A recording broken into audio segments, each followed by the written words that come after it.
My name is Garrett Sims, and we have a very exciting episode of Sports Time Out for you. This week, I sat down with Justin Mefferd, head coach of the Wellington Napoleon boys basketball team. In his first year taking over for Bill Hughes, he and the team won a district title, as well as playing in the sectional round of the playoffs. Mefferd was also named District Coach of the Year, which is a huge congratulations and a huge accomplishment to him. With all that being said, let's get into the episode right now.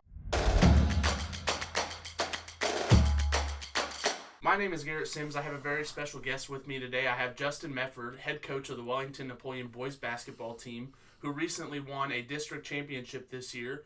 Thank you so much, Coach, for joining me. Thanks for having me. I appreciate all your support throughout the season, and I'm glad to be here. I just wanted to start by asking you some fun questions. Where did you get started into coaching and why? And kind of just take me through that. Yeah. As a young boy, my dad was my coach, like a lot of kids in the area. Their dads coach them in Little League. And so, having your dad as your coach that young, it kind of just starts that influence on you in the game and sort of that love for coaching. And so that's really where my first experience of wanting to be a coach came from.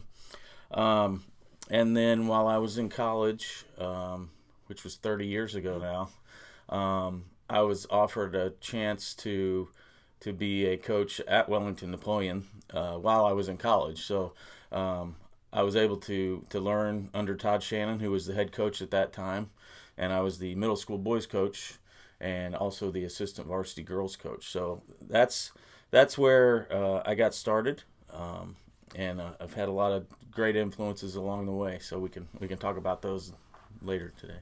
And I just wanted to ask you, was there a coach in your past that you had learned a lot from?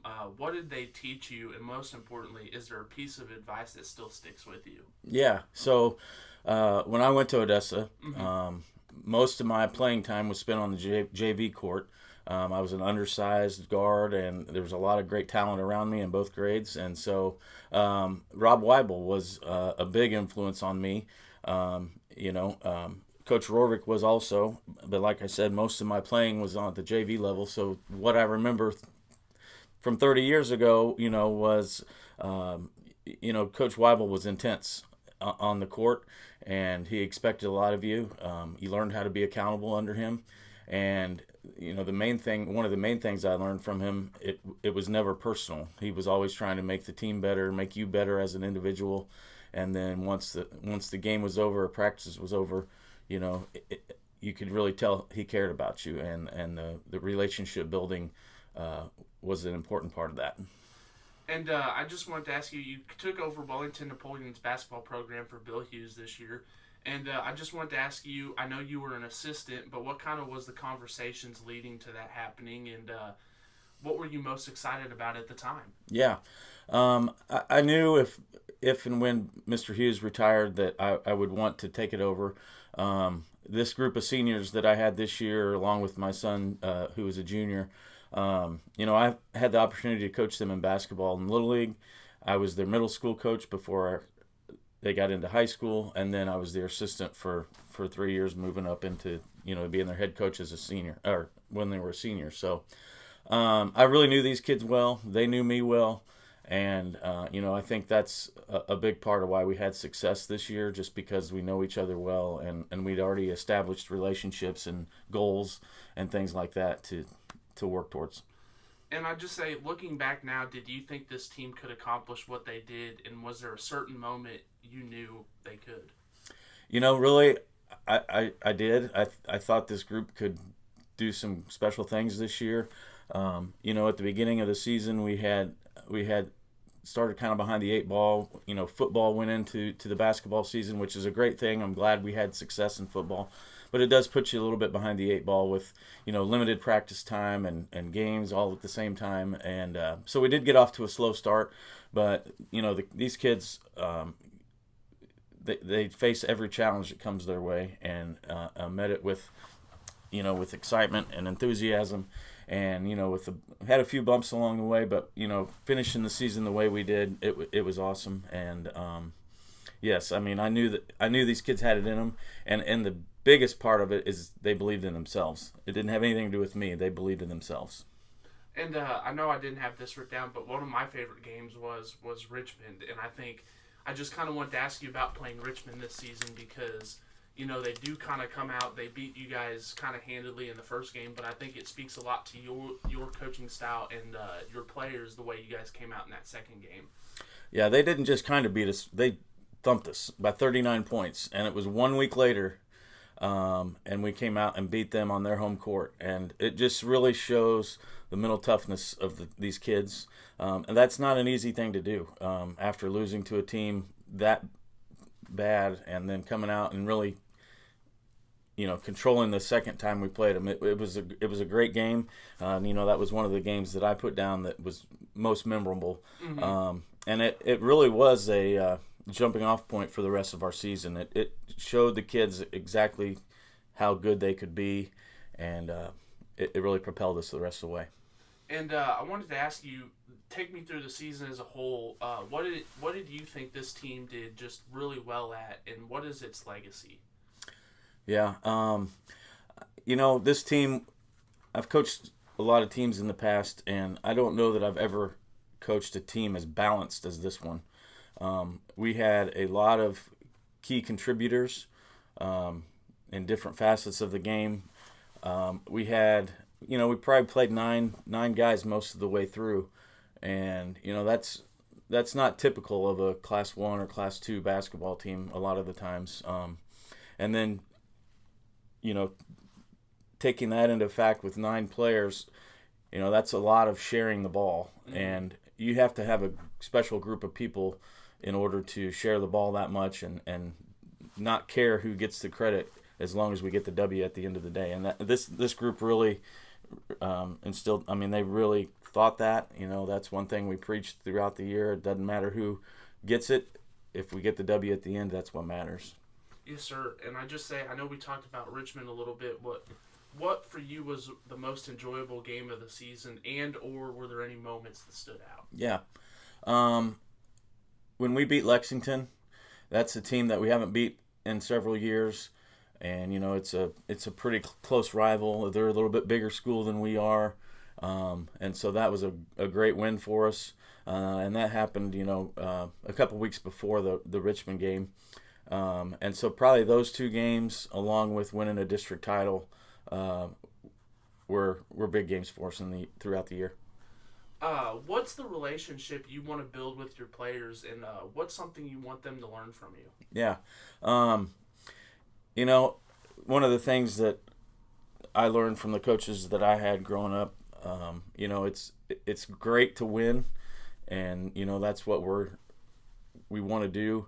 But at the end of the day, it's about building young men into productive members of the society once they graduate.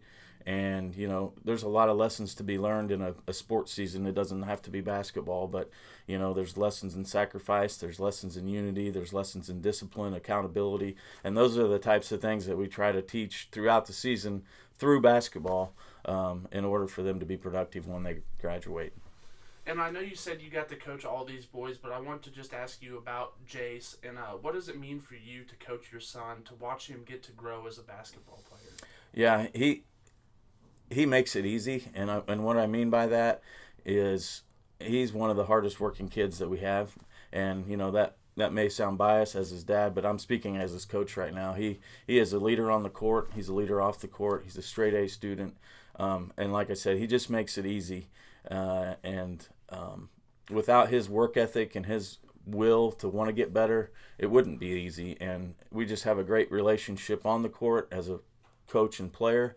And when we started this journey, I told him, I'm your coach between the lines, but I'm still your dad. And we've kept it that way throughout, and it's really special. And hopefully, next to senior year, it'll even be more special. So.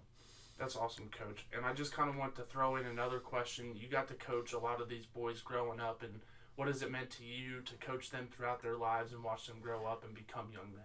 Yeah, that's why I took the job when I did. These kids are like family to me. Their parents and my wife and I are good friends with a lot of them, and they just really respond to things that I try to instill in them. And part of being successful is trusting the process and trusting your coach. And these kids really did that, and it was a special relationship throughout. They're definitely going to be missed. Each one of them brings something different to the table. Without one of them, the whole group wouldn't be the same, because they, like I said, they each have a special skill and talent that they brought to our team and made us successful. Yes, sir, Coach. And I just asked you a little bit about your seniors as they graduate. What did these guys bring to the table for you this year, and what are you going to miss from this class? Yeah, as far as the intangibles, they all have those. Their will to win, their will to be successful, trusting one another. Those things were all there. This year, as far as the statistics go, Brody Best really stepped up, and he became our biggest offensive threat, along with Johnny Hampton. They were two of our top three scorers. Johnny led us in rebounding. Brody, as a perimeter player, was a great rebounder for us. Defensive player, anticipates the passing lanes well. So a lot of things those two brought. Jackson Waterworth really stepped up this year with his three-point shooting. Became much more confident as a basketball player.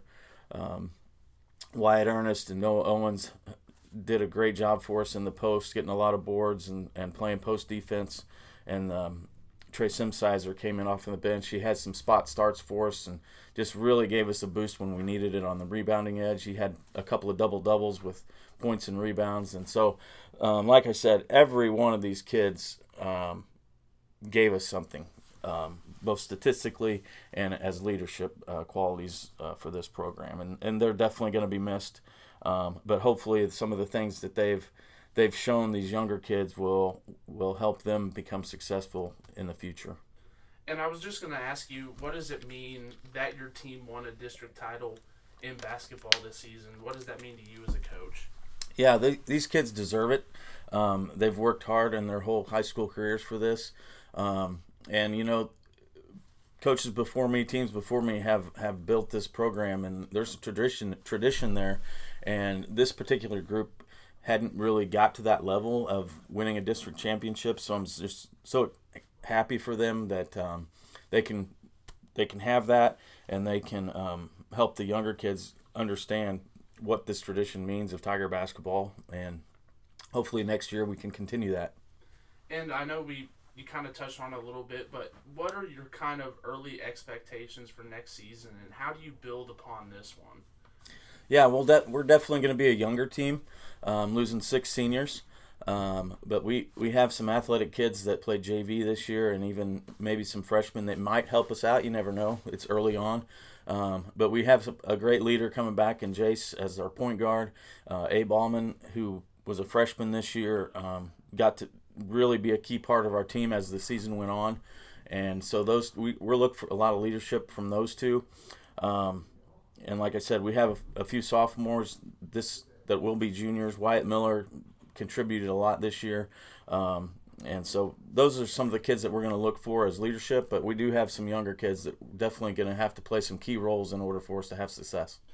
What is one thing this season taught you that you think may use as kind of like a learning lesson for next season? Meet every challenge head on. This group, every game out, it seemed like we were the undersized. We didn't really pass the eye test sometimes when you match us up against the other team. And, a lot of times we came out ahead. So, just for those younger kids to understand, what it takes to be successful when you don't have a all-state player or, a 6'5" player or whatever you want to say. It takes everybody. And hopefully the balance that they saw between all of our players this year will continue with the younger kids next year. Yes, sir, Coach. And, I just wanted to ask you one last question. What is one thing you love about coaching in Wellington Napoleon? What does it mean to have this community support you and show up to the games and take the... Yeah. The support we get from the community is awesome. Every game, every road game, there's always a big group of fans there. And, without that support, we're not successful. And that doesn't just count for basketball. That counts for every sport, every activity. And so really the parents and the guardians and the, all the community members that give us support, it's much appreciated. And, my career has kind of went full circle. As I told you at the beginning, I started as a coach when I was a college student, and to finish my career here now as the head coach, whenever that might be, it's really been full circle, and I just really appreciate the community, and there's no place like it. Well, Coach, I can't thank you enough for your hospitality all season, letting me do the things that I do, and I'm excited to watch you guys next season. And that's all the questions I had for you. So is there anything else you'd like to say? No, I just really appreciate your time and your coverage, and I know the kids do as well, so thank you for that. Thank you so much. This has been our guest interview with head coach Justin Mefferd. Thank you guys so much for listening to this episode of Sports Timeout. Thank you so much to Coach Mefferd for his time and coming in here and shooting a podcast with me. Make sure you're picking up your copy of the Odessan to get everything that we're not mentioning on the podcast, sports related, as well as local government news and information. There was an election just happened. That's important. Get your paper. Thank you guys enough for listening, and we'll catch you next time.